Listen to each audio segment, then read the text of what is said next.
So what has been gained from all the training? Well, everybody's up to level 44. I think they were 41 and 42 before.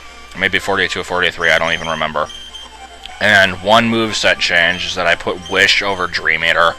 Maybe not the best of choices, because even though it's not that much better than Psychic, it does heal. So this is basically just a healing move that can affect someone else, and I might find a use for that.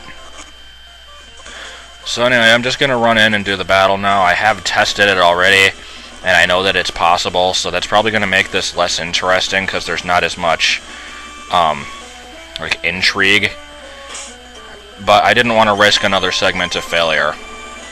So anyway, I'm leading with Aisha, and if I use the same strategy as last time, I should do fine. Wheezing, I don't know what this thing can dish out, because I one-hit kill it in Psychic. Immediately turning it into a 6 versus 5. Very nice for me, because I don't want that thing to cause any devastation. Crobat, I have found the best way to deal with this is to lead with Will-O-Wisp, hoping that Confuse Ray doesn't come into play here. Okay, good. Because that will cut its attack, which is helpful because Bogey resists its poison and flying type attacks, and Shadow Ball is going to be weaker because of the burn, so I'm free to Rock Slide it until it dies. And luckily he didn't heal it. It also has a defense-increasing berry that it sometimes likes to use. Fortress, I would leave Bogey in for the 4 times effective move, but the better thing to do here is to put it to sleep, because it couldn't use Earthquake and one-shot me. So I gotta get this thing to sleep, then switch out, and hope like crap that it doesn't wake up. If it does wake up, then I'll have to just revive and repeat. And I don't think I outspeed it, unless the Quick Claw comes into play. Yeah, it's faster. But luckily, it dies. Tentacruel is the biggest pain in the butt that this guy has. Best way to deal with that is to first paralyze it, because this thing knows a ton of different moves that can do a bunch of damage on almost anything. Surf just being a strong stab move, and it also has Ice Beam, and I don't remember what else. I'm just going to stay in here, see how much damage I can do to it. Oh yeah, and I forgot he heals it.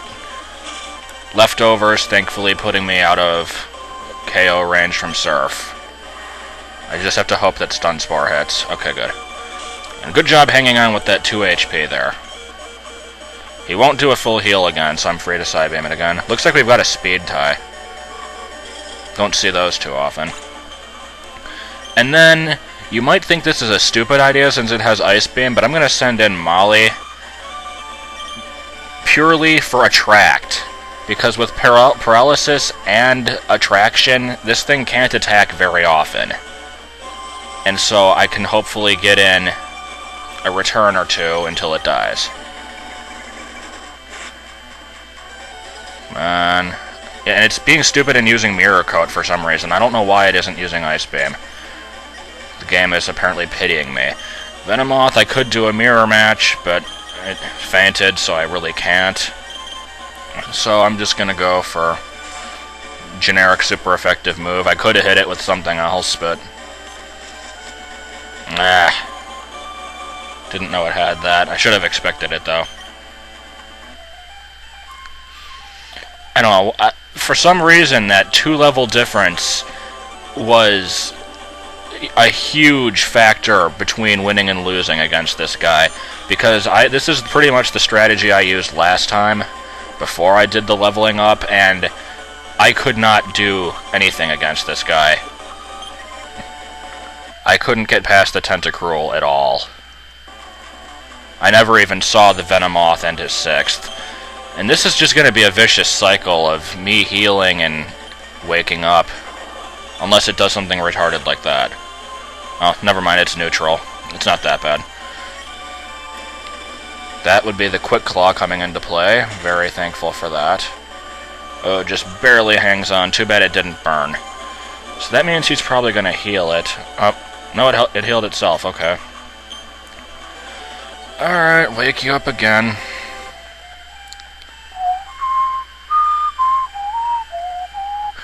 It's very hard to predict how fast that song is going to go when the game lags. And they're outspeeding it again. Maybe I'm just faster than it. I don't think that's possible. And his last one's an Electrode. Every bit as random as the Blissey plus some. I can't think of any reason for why he would have an Electrode, but he does.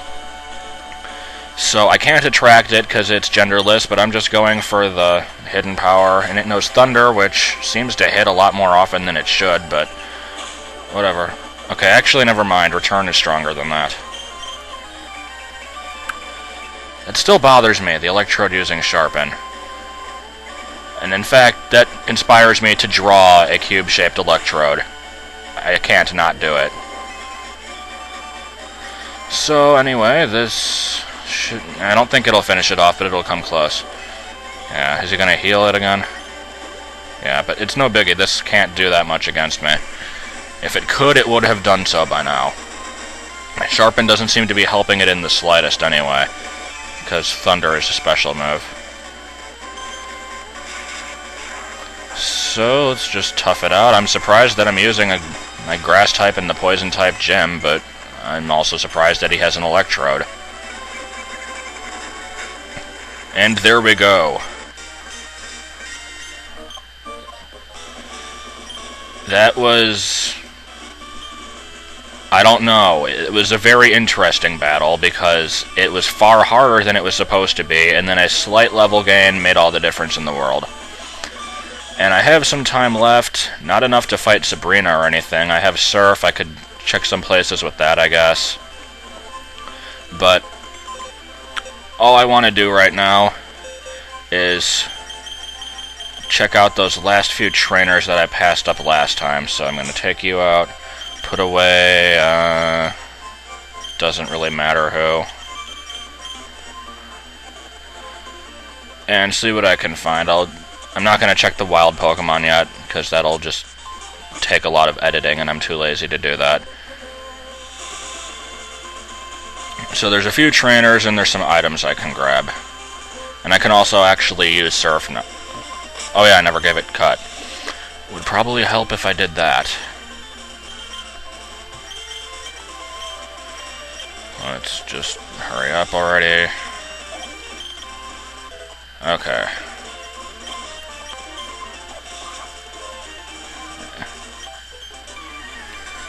And now more boring trainers, hooray. And I'm not going to be reading Bark of the Big Dip over this one.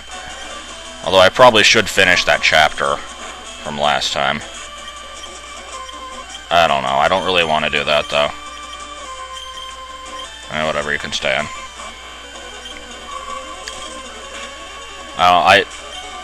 When I thought about that, it was like late at night, and I'm just thinking, what can I do for tomorrow's training section? I'm like, oh, I can just read Bark of the Big Dip. I don't know why it came to mind. And then when I started doing it, like as I was reading it, I realized how much of a bad idea it was. Because it's just so badly written, there's no way to not hate it. And Solarbeam, whatever. Solarbeam's a little bit more annoying than I was expecting it to be. Because just when stuff confuses you and stuff, you have to deal with 2 turns of possible confusion. Oh, okay, I forgot. Blaze, damn it! What was that? Was that Ice Punch and it actually KO'd? I wasn't even paying attention to what that was. Okay, just kill something. They have about even HP, so it doesn't matter. I probably should have healed after the gym battle. Don't know why I didn't. Unless I did. But, yeah, Luna's still fainted from it, so I guess I didn't. There's... what's this? Rain Dance, not going to use that. If I'm going to use any weather, it's going to be Sunny Day. And I still don't think I'm going to do that. Okay, good matchup here. I can just breeze through this. Unless that happens. I'm going to use Feather Dance. I was expecting that thing to use, like, Frenzy Plant and end up beating me. That would have been very annoying. Okay, hey. Oh yeah, Feather Dance. Hey. I thought that Feather Dance reduced speed, but it reduces attack. Come on. I don't want to switch out. Let's just see what this thing gets through Metronome. That's always interesting. Oh god, Mist Ball. Isn't that Latias's signature move? And it did nothing at all. Wow. Come on. Clamp. Haha. Forgot about Water Absorb. Clamp is a very forgettable move. Yeah, that person wants to trade, so screw her. And I'm very close to being out of time, so I didn't achieve nearly as much as I wanted to. So next time I'll finish exploring this route, I guess, and then take on Sabrina, and hopefully win.